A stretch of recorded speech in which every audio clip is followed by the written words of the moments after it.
All right, we are recording. This is my father, Shlomo Schwartz, aka Schwartzie, and we are going to interview him. He just turned 71. It is the second day of Hanukkah, and I am going to start from his childhood. Sota, how did your parents, what was your parents' relationship in geographically with their parents? So how involved were your grandparents in your life or in their life? Well, I was always jealous of the non-Jews on my block because every birthday they had grandparents and uncles and aunts and first cousins. I was, I think, 19 years old before I saw a first cousin. My mother came from Muttersdorf. It's a city about 2 hours outside of Vienna, Austria. And eventually my parents moved to Vienna, and that's where they lived. My father came from the second biggest city in Hungary. The first biggest city everyone knows is Budapest. The second biggest city in Hungary was Miskolc. And the Nazis didn't come to Hungary till 1944, late in the war. They war lasted only one more year. But my father's parents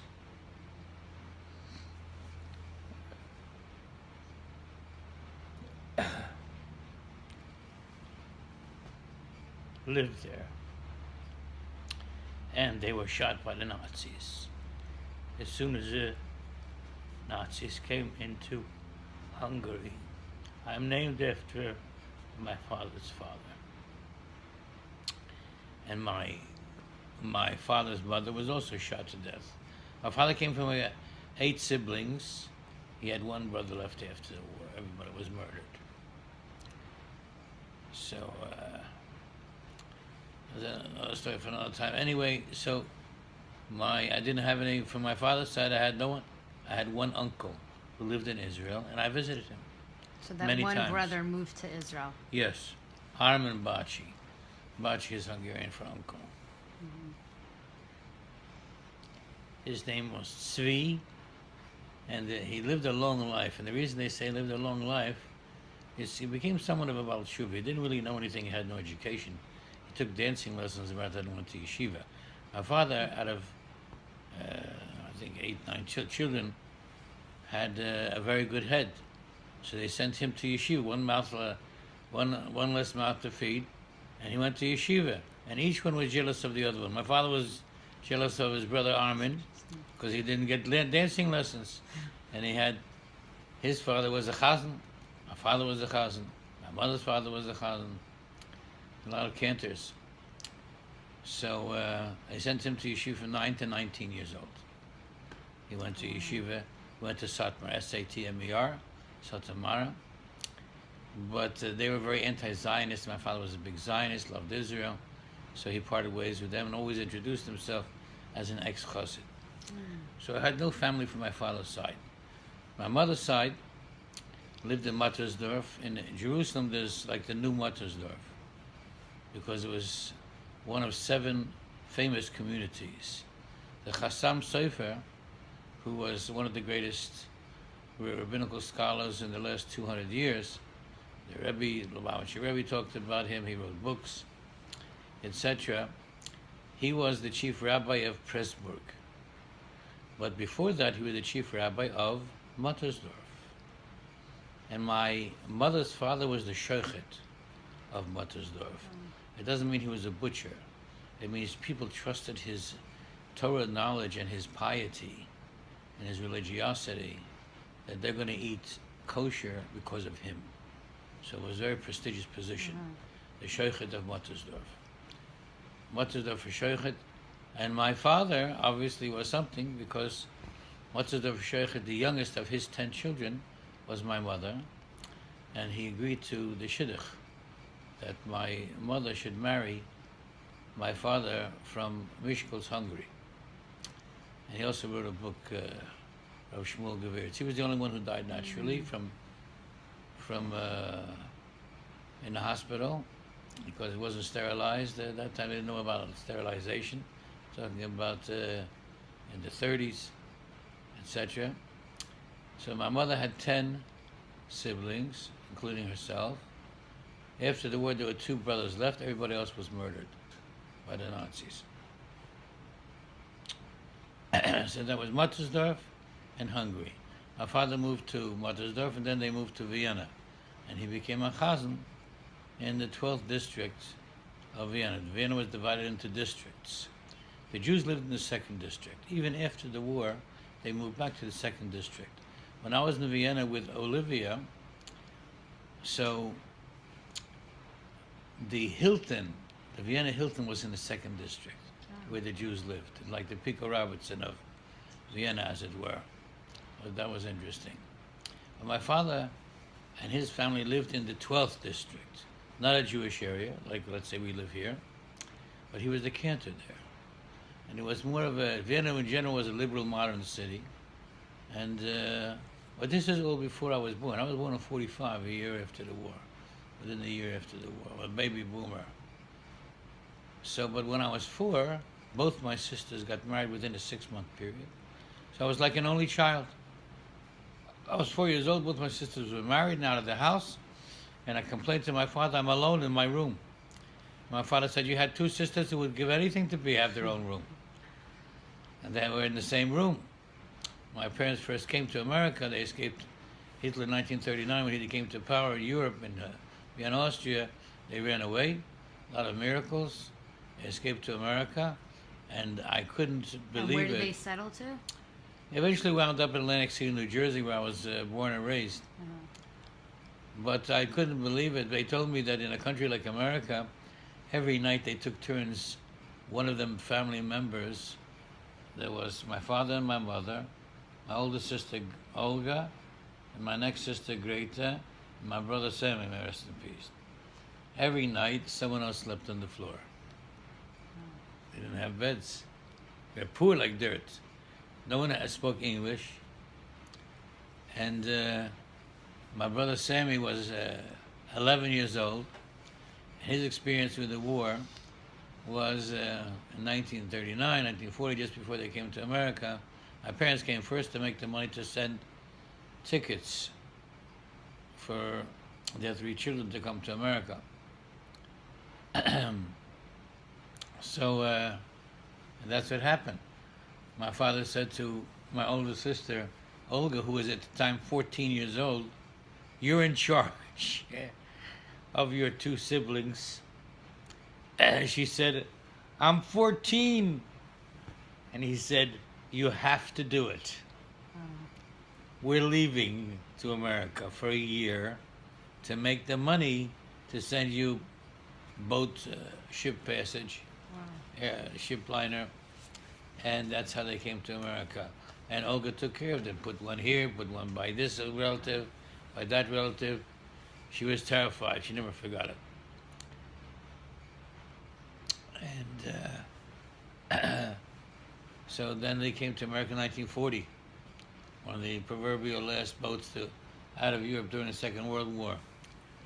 And you can imagine what would have happened had my parents saved themselves and sent the tickets too late and the children were murdered. Out of the 6 million martyrs, there were 1 million children were murdered. I don't know if people know that, those details. But my 3 siblings got out in time, thank God. But my brother Sammy, he was in Atlantic City. He wanted to go to yeshiva in New York, to the Jewish day school. And my father was afraid of the traffic in New York. So he kept him, and he got in a car accident in Atlantic City and died. So my father almost didn't handle that. He was his only son, etc. A year later, I was born. So that's why there's a 20-year gap between myself and my older sister, Zayn Gesund, who is 91, Olga. Yeah. So we had a very small family, and I kept being told that we have a small family. Everybody was killed. So it's basically my 2 sisters, me, my mother, and my father. And my 2 sisters, I don't know, I was 4, so my whole life I grew up. My mother ate in the kitchen. She didn't. She liked eating in the kitchen. My father sat next to me at the dining room table, and that was it. So I was like an only child. It was interesting to grow up like that, hoping my father wouldn't ask me about my homework and stuff like that. I wasn't a good student. The opposite of my brother Sammy. and that sort of thing. It was interesting psychologically. I never saw him. He died a year before I was born with Sammy, my brother. And whenever my mother would talk about him, she would cry. Doesn't matter if it was 15 years later or something. And I would say to her, "Why are you crying? He died 15 years ago." And my father would say in Hungarian, "Don't talk about him," because he was a great, every hair in place. He played violin. He got all A's, the opposite of me. So that was interesting. And, he was the European. I don't know if we would have gotten along. I was the American. Huh? The Yankee. Yeah. I was the real So Yankee. what did your parents do once they came to America? So my father was a cantor. So he continued to be a chazan. Yeah, because that's really all he knew. He didn't speak English. He didn't go to went one day to night school. My mother never drove. She didn't drive. But he made something of himself. My parents in Europe, in Vienna, had the Vienna corset shop. They came to America. They reestablished the Vienna corset shop. Wow. And they had it for 40 years in Atlantic City. My mother was great with that, and my father was in the back doing the business, the paperwork. His American-born son-in-law came to him to make that my father should help him with the income tax, because he was very, very smart. And Arnie never went to college. I mean, my father was bright and good with math, and he did the income tax for his son-in-law. The other son-in-law lived in Philadelphia. So that was interesting. And then it was,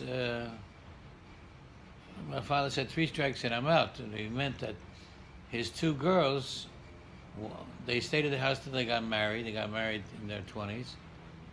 That was the Jewish custom. And once they got married, so they're out of the house. But they came, my sister who lived in Atlantic City, came every Friday night. And Arnie made Kiddush, and he made some mistakes, but she knew it by heart, so she corrected him. And that was an interesting, every Friday night they came to be Shabbos dinner with us. They came a little later, a little earlier, but my sister was always late anyway, great time. But it was interesting. What was your school like? Your schooling like? Well, I went to public school. There was no yeshiva in Atlantic City. But my father eventually joined and became a cantor of a conservative synagogue. In other words, it was basically Orthodox, but they didn't have a separation between men and women. They sat together. And the rabbi was ordained from Yeshiva University, but his father-in-law lived in Baltimore and would come to visit a couple times a year. And this guy, Mr. Lubin, was the president of TA in Baltimore, Talmudical Academy. So he said to my father, "You're going to have 3 goyim. Your daughters don't belong. They're not a member of a synagogue. They only go Rosh Hashanah Yom Kippur to shul like all the other American Jews.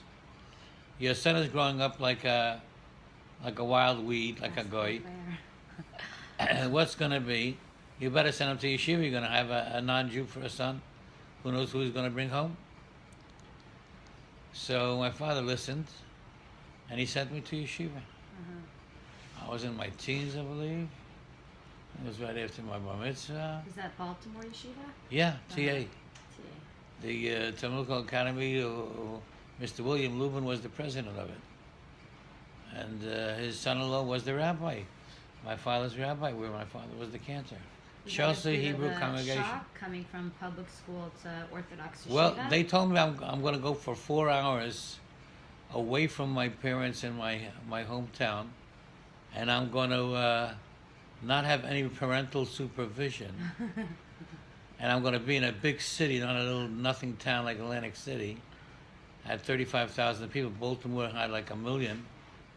I said, that sounds like a really great deal. I mean, I could sneak out at night and stuff. I mean, I can make friends, and this sounds like a great idea. So that's what happened. I went, and I was For the first year, I was exemplary and I was good and got good marks. And I came from public school, so they made a lot of excuses for me that I don't know this and I don't know that. I didn't know you're supposed to wear a yarmulke. Oh, wow. In my house, we only wore a yarmulke. My father wore a yarmulke when he ate. But otherwise, in the street, in the store, he didn't wear a yarmulke. And I wore a yarmulke only Friday night. So when I was getting ready to go to the yeshiva, my father points to the yarmulke drawer where we kept the yarmulkes. So I went and I put on the yarmulke. Then I said, Dad, today's Wednesday. It's not Friday. He said he's supposed to wear a yarmulke. I said, why? I never did before. He said, well, you're going to go to yeshiva. I said, I'm not going to do that. So I went to the yeshiva for a visit. I had a roommate in Rabbi Sampson, the Rosh Yeshiva's house, named Stevie, came from Virginia. And when we walked out of the interview in the yeshiva, we went into the street. I took my yarmulke and put it in my pocket. And Stevie said to me, you just put your yarmulke in your pocket. You're supposed to wear a yarmulke. I said, yeah, I know, but I'm not that religious. And I thought he was actually razzing me because I'm the new guy on the block, and he's just playing with me. So I said, I'll tell you what, I'll make you a deal. If you wear your yarmulke in the street, I'll wear mine. He said, okay. Is that Steve Ailey? Stevie Lawrence, who came from like Virginia or something. No, from Atlanta, Georgia. Oh, wow. He's from Atlanta, Georgia. There was a Rabbi, Mr. Shachatovitz. I never met him, but I heard his name over the years. Because of the 5 years I went to school in Baltimore, Shachatovitz sent a lot of young students to the yeshiva. He trained them like Mr. Steinberg trained me to go to the yeshiva. So that was interesting. When I got to the yeshiva, after 6 months, I said, okay, it's time to party. And the Rosh Yeshiva made him a speech. Anybody that goes to Rabbi Springer's class in Tanya will be expelled from school. I didn't know what was going on, but it sounded like it was good. So I asked my friends, what's going on? Oh, there's a Chabad guy who came from New York and he teaches Tanya, and we're not allowed to learn it. I said, oh, must be something good in there. So I went, and they let you drink and smoke cigarettes. So these are my people. I'm 15 years old, I'm smoking and I'm drinking. I was very happy. But he was different. He was something special. Everybody else was more a rabbi teaching you text. He was really a Hasidic Jew, poor like dirt, and he didn't know it. He was just great. And you connected with him. You would go there for Shabbos sometimes? In Shabbos I couldn't go.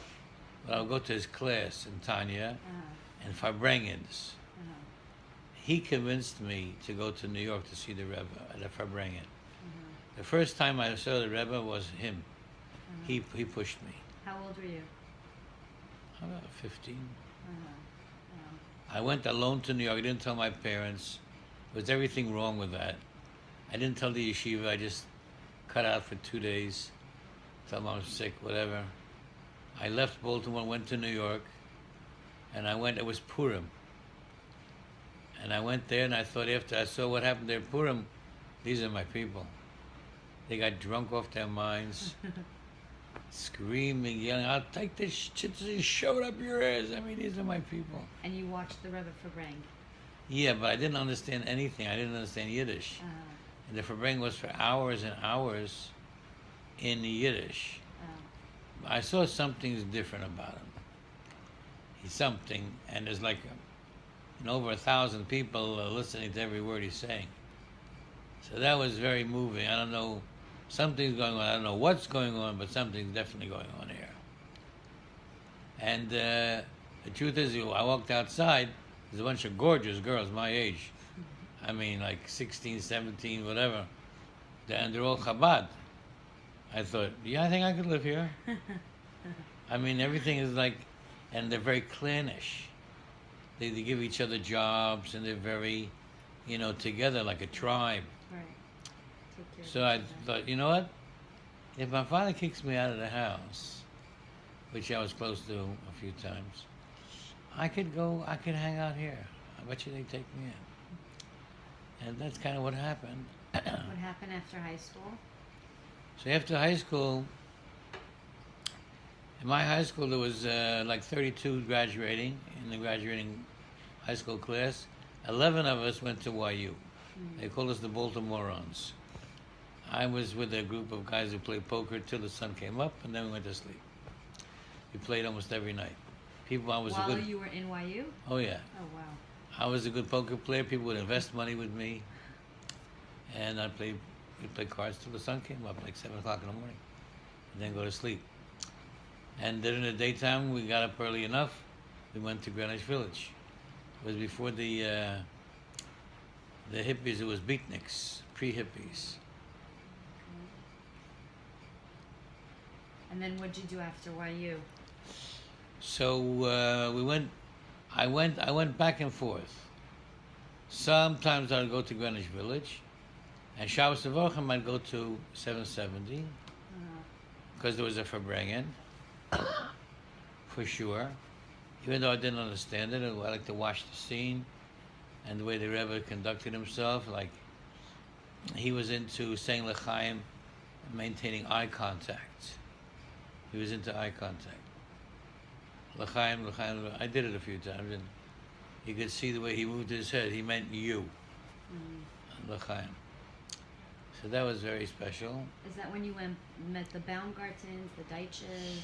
That's when I decided, you know what? You don't even have to make reservations here. You can just come with nothing and even bring 3 friends. Somebody's going to pick you up. People after davening and the Rebbe walked out On Friday night would come over to you. They saw you're different, and they would say, "You have a place to eat for Shabbos?" I said, "Neither to sleep either." Not a problem. I got 2 friends. Okay. Yassel, take these 2 guys. So sometimes they split up for the meal. Eventually, I brought 32 boys from YU, and we did a whole Shabbaton. And I set them up with all the people. The only problem is some people didn't speak English. They only spoke Yiddish. Some of your hostess. Yeah. So I figured I better go with them because we can figure it out. But my YU boys aren't going to handle that. But eventually, that's what happened. Took 32 guys. And but I figured, Shalshudas, you have to do something. So I told the Baumgartens, who I became already a little friendly, I was sleeping over there sometimes Friday night, and I got up in the morning, and anybody who was there would give me huge pieces of cake and coffee. I mean, they took care of me like royalty. They didn't know who I was even. And eventually, I got measles and gave it to Mrs. Baumgarten. Wow, I never heard that. And they paid for the doctor visits and the medicine. And my father said, "You got measles. Who paid for it?" I said, "The Baumgartens." He said, "They're not your relatives. Find out how much it was. I'm paying them back." So they wouldn't tell me. They wouldn't take money. Wow. My father was so blown away by that. He just couldn't handle it. He knows that Hasidim, that's what they do. They schnorr, they beg money. That's what their life's parnasa is. This guy had a job. He never, that was something else he wasn't used to. He came from Europe. Hasidim are people who ask for money. Everybody, all the Hasidim. So he never, just for a stranger to pay the expenses and not to get their money back. And he had a lot of kids. He wasn't a rich man. He was a shoichet. Got up 5 o'clock in the morning to Shecht, Mendel Baumgarten. So that was something special. How did you end up in Morristown? So what happened was that I realized after one semester that the next 3.5 years are going to be the same like the last 6 months. I'm not doing that. I spent 3.5 years of my life doing this. I'm not interested. My father wanted me to be an engineer, a pharmacist. We go 3.5 years to college, to school. I hate school. I like being in the village, playing my bongos, reciting my own poetry, going to 770, drinking with the boys there, meeting people. What I did was, well, interestingly, I took 1 year, and every Friday night, I went to 770 and ate in a different house. I never made a reservation. I ate in very poor homes, and I ate in Herschel Chittrick's home, where the walls are touchy-feely. I mean, they like pillows. Gorgeous home. It was so interesting to see the different, for 1 year, I basically ate in 40 different homes. It was really something to see. And I saw the way people act with their wives. I mean, it was a whole education for me. It's a slice of America that no one sees, really. And I'm a Yeshiva boy. They took me in. And you Greek said the Islam and- rabbi of Morristown said, you don't need to pay me until... So what happened with the Morristown thing is, Kunya used to come to YU and teach a tiny class. But he was a chassan, so he was in Morristown. Was the custom. He was learning with Herschel Hecht from Chicago for smicha. And he was in, so he's going to make it that he's the hero, and he brought the car of the guy from YU and brought him to Morristown. So you can say whatever you want. You can get me in there. You're going to take care of my needs. Not only that, we'll keep you in cigarettes. Because he smoked. Okay, I'm in. So I went to Morristown. So that time was in Newark, New Jersey. There were 32 boys, Yeshiva boys, in the Morristown, in the Newark, which became Morristown. Melech Tzvibel at that time was a chassan, and also went to Morristown, or to Newark that time, and he became my roommate. It was me, Marcus, and Tzvibel. As a chassan he became. He was engaged to Blosovsky. No, I mean, he just passed away. He has grandchildren. He's like 4 years older than me. He was something out of this world. Melech Tzvibel. He knew everything. A genius, amazing genius. And he was my mashpia, became my mashpia. But the head honcho there was Moshe Herson. He was the guy who was responsible, really. The Baal Nigel, the Rosh Yeshiva, was Izzy Friedman, Stroll Friedman. But, so they took me in. I explained, I had an interview with Rabbi Harrison. He said, I'm a normal person, and I want to come to the yeshiva. He said, okay. He didn't charge me, I mean, I didn't have anything, I'm alone. So my father didn't talk to me for about a month, because he wanted me to, that's not what he wanted. So then, something like a letter came from my father. I wrote once a week. I asked somebody what I should do. He said, it's irrelevant to it. They send you, they don't send you. You write a letter once a week, what you're doing. I've been learning this, and I've been reading L'chuti Diburim. Very exciting. And I have new friends. And I sent a letter once a week, short letter. After 4 weeks or 5 weeks, my father sent an envelope. It was a check for me.